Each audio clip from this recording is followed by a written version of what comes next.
then also being in the paradox of control is probably not the right word. Having control and not having control. Yes, exactly. Like almost releasing your control on your control by realizing you're not lack of control. Right, exactly. So, so control is very closely connected with the ego, right? And a lot of the spiritual formulations, you might say, are to do with the big difference is whether or not it's about, and it's been a controversy for throughout history. Do you approach whatever spirituality truth is through the person or by transcending the person? And there's you can do both or one. Normally in most schools and most people's ideas, one's right and the other's wrong. But that's to me is unnecessary. That's part of the paradox, is being able to, in a sense, embrace those both of those possibilities, because both of them will appear in life. You can be all love the idea of being totally transcendent, but the fact is, you're still probably going to choose what you want for dinner. Right. There is a humanist aspect to you that has to be honored, acknowledged as well. Well, it has to be. I mean, traditionally, some people were very hardcore about the whole idea of, say, Buddhist cessation was to literally remove every aspect of human karma. But, that's why they put a couple of thousand lives on that, because some of it's pretty deep, right? It goes right into the body. My own experiences, I've been confronting that for a long, long time, and much of it's been removed, and some of it you have to at least provisionally just live with. And why not honor and celebrate? Without just explaining it away and not being aware that it does have a certain kind of bondage capacity to it. The person, the ego. Yeah. There is a kind of you're held, you're imprisoned by it to a certain degree, but you can be free inside of prison in a sense. Yeah, it's been my personal experience of, you say thousands of lives of work on that specific confrontation of that the work. Description goes, Yeah, I feel that, and for me, thus far in this life, it has been, the path of the renunciate was a large part of my journey, and coming at it that way, the transcendent, moving through and working through and releasing myself from all of the illusion of my human attachment and my human experience, right? But it brought me, now the journey is about actually descending, if you will, descending, and to me that's another paradox, is because there's God in all things. It's just a matter of, it's very subtle, right? It's like the devil being something that exists in the realm of duality, like good, bad, karma, or human, divine, whatever. But now it's like at a certain point the devil just gets integrated as well, what I would call worldly pleasure, worldly temptation. But there is that paradox of, I feel like I think I brought this up, how that to me is a certain kind of mastery, being able to be fully in this world yet simultaneously not be of this world. The complexity, it's like, but there's also simplicity within it. So it goes from simple to complex to simple again. That's what I'm seeing with the Balinese people I'm living with, right? It's like they're very simple in a way, happy.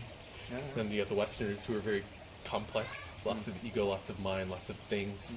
And my journey has been one of simple, complex. Simple, right? Simple as First there's a mountain, then there's no mountain, then there's a mountain again. Exactly. It's the classic Zen thing.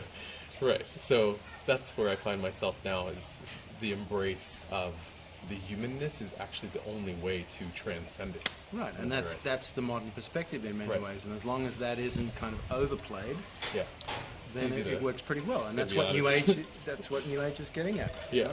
But at the same thing, like traditionally, you also just described really what tantra is. Like in Tibetan Buddhism, for instance, there's a distinction between sutra and tantra, which is really similar to that idea. In sutra, you're a person, you're trying to remove yourself from temptation and whatnot and see it for what it is. Tantra is a different thing. It's like it's a process. It's a subtler process of embrace. Tantra is a word that gets bandied around a hell of a lot, but the traditional people, they knew that Tantra is playing with fire. You've got to be pretty careful with that. And yet as Westerners, we've just embraced the fire, you must, it was traditionally pictured as something that should be done with caution.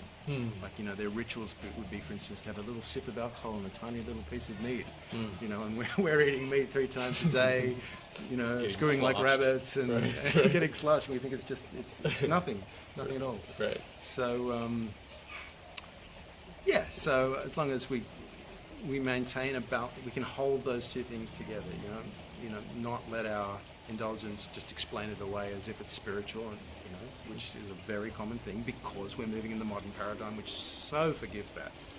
I mean, they're trying to sell us, you know, walk in a roadside diner and they're just like, put one of the most dangerous chemicals, you know, it's just all sugar, for instance, you know, it's like, you can buy your own destruction, you know, on any street corner in the modern world, right? Yeah.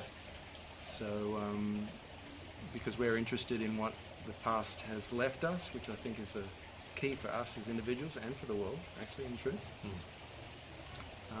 You know, it's good to be aware of how our forebears kind of, you know, the best of them left keys about how we can approach the modern situation, because we can be so blasé about it, but, you know, Yeah. the modern world, at least objectively speaking, is in such great shape. There's a lot of unhappy people, you know. We're in a kind of a perfect storm in some ways, at least the objective picture goes, politically and economically and many other ways, environmentally. So we can pretend we can live for the God of science, but it hasn't. In truth, when you look from the wider perspective, it hasn't completely served us. So there's more to be embraced. Yeah. I agree. Just speaking very, very on wide perspective, that's not. Yeah. Well, there also, you know, there's a discipline to. I feel like my mom, for example, used to say, "Oh, you're so lazy," you know. But it was that I was lazy about those things that didn't have meaning to me, right? So, but with regards to the thing that does have meaning to me, I'm extremely focused and disciplined. Exactly. And this path, the one of, you know, call it truth or call it discovering oneself and the reality of what's within, what's happening here, requires a discipline, because the world, in my experience, is very seductive in, Yes. in every way, right? So That it's is like, what samsara is. That's the thing. We're all trying to adapt to this thing, assuming that it's real. But the fascinating thing is the central tenet of, say, Buddhism, particularly Tibetan Buddhism, is to point out this is a mental projection, and it's based upon your karma, and it's very arbitrary. So you, in a way, don't fit to it. Fit to what, you know. Again, the positive thinking thing. Fit to what you know is the absolute perfect potential. Yeah. Because you won't be here for long. In one breath, and you're gone. yeah. And the body is a candle flame. It could be hit by a drop of water or a virus or whatnot. So we have a very false sense of concreteness about ourselves, Right. about the objects around us, and about the world that we live in. Right. And really to deconstruct that and open it up to, wow, you know, everything is possible. Get a little hippie with it. Is part of, you know, for them it was like, this is samsara. The nature of it, in a way, is deceptive. Yeah. Our very habits of perception and seeing concrete objects around it can be extremely simply demonstrated as being deceptive. And ultimately, most importantly, the idea of the self, because we imbue this self-concreteness to everything, and it literally deludes us. And we don't, and you know that is in many ways is the key to the law of attractions. Because quite often people are positive thinking, but they're still living conceptually and experientially in a world of concrete objects. Whereas they're being brought towards that point where it all becomes a little bit dreamlike, you know. And when you hear the word dream and you think that's a negative thing, oh my God, we're in a dream, you don't understand it. Dream is absolute potential. That's the point, again, in Buddhism. It's like, yes, you can make anything of this dream. You really can. And if it's a bad dream, well, then you're out of sync and you need some work. Do you know what I mean? So everybody's kind of going, well, the real world, you know, just got to adapt to the real world, and we're in a body because blah, blah, and it's all just speculation. Yeah. You know, we're in a body because we've got to, like, adapt to the way things are and everything. No, we're in a body so that we can see the way things are, see that in some sense, at least from a Buddhist sense, they're kind of a little bit faulty. We're a little bit off. It's our projection at this moment in eternity, you might say, Mm. for whatever reason, to embrace this offness. And what do we do about it? Do we take responsibility for it completely from inside out? It's possible. Is that your approach, Yes. personally? Yes, ultimately, yeah. Complete responsibility. And paradoxically, no responsibility whatsoever.